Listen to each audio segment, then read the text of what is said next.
ஒரு திரைப்படத்துக்கு எழுத்து எவ்வளவு முக்கியங்கிறத இந்த ஃபில்மை பார்த்து தெரிஞ்சுக்கலாம். ஃபில்ம் மேக்கிங்கில் உடனே அச்சீவ் ஆகணும்னா நிறைய வழி இருக்கு. ஆடலாம், பாடலாம், பஞ்ச் டைலாக் பேசலாம், இசை அமைக்கலாம், இந்த மாதிரி.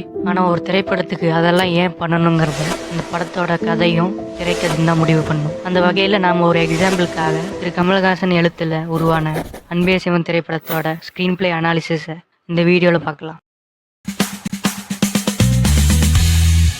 அன்பு பிடிக்காத மனிதர் அன்பரசு, கடவுளை பிடிக்காத மனிதர் நல்ல சிவம். அதாவது அன்பரசு படத்தோட ஆரம்பத்தில் தன்னை யாரும் அன்பரசுன்னு கூப்பிட வேண்டாம், ஜஸ்ட் அரசுன்னு மட்டும் கூப்பிடுங்க போதும்னு சொல்லுவார். ஆனால் கமல் சார் அவரே அன்பரசுன்னு ஃபுல் நேமோட கூப்பிட்டே இருப்பாரு. ஒரு கட்டத்தில் என்ன அப்படி கூப்பிடாதீங்க, எனக்கு அன்பு பிடிக்காதுன்னு சொல்லுவார்.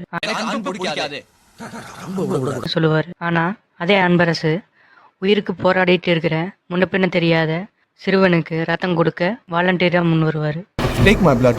அது மட்டும் இல்லாம அடுத்த காட்சியிலேயே நல்ல சிவத்துக்கு மகன் இருக்கான்னு கேட்டு அவருக்கு ஏதாவது வாங்கிக்கொண்டு ஒரு பந்து வாங்கி தருவார்.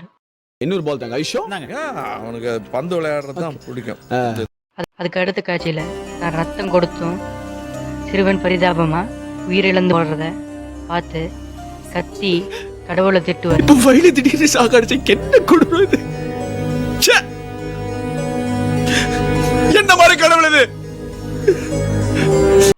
கடைசியில நல்ல சிவத்தோட நல்ல கேரக்டர் பார்த்து அவரை தன்னோட அண்ணன் ஸ்தானத்துல வச்சு பார்ப்பாரு. மறுபடியும் ஒரு அண்ணன் கிடைச்சாங்க.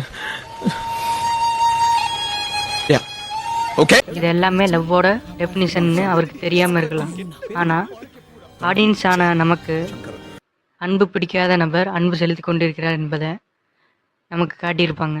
இதுவே ஒரு கிரேட் ஸ்க்ரீன் பிளேக்கு எக்ஸாம்பிள். அதாவது ஸ்க்ரீன் பிளேயில் ஒரு ரூல் இருக்குது, டோன்ட் டெல் ஜஸ்ட் ஷோ அப்படின்னு. எதையும் சொல்லாதே அதை காட்டு அப்படின்னு ஒரு விதி இருக்குது. இதை இந்த படத்தில் அழகாக பயன்படுத்தியிருப்பாங்க.